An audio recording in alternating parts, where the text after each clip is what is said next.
ألم يروا إلى الطير مسخرات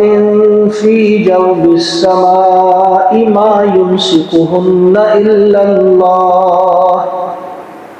إن في ذلك لآيات لقوم يؤمنون والله جعل لكم من بيوتكم سكنا وجعل لكم من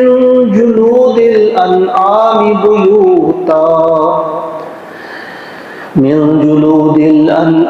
بيوتا تستخفونها يوم ظعنكم ويوم إقامتكم ومن أصوافها وأوبارها وأشعارها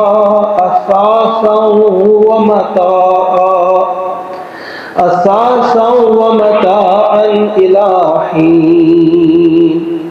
والله جعل لكم مما خلق ظلالا وجعل لكم من الجبال أكنانا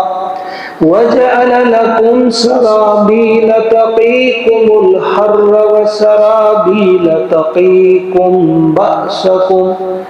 كذلك يتم نعمته عليكم لعلكم تسلمون فإن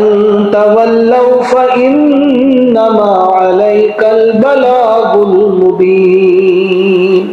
يعرفون نعمة الله ثم ينكرونها وأكثرهم الكافرون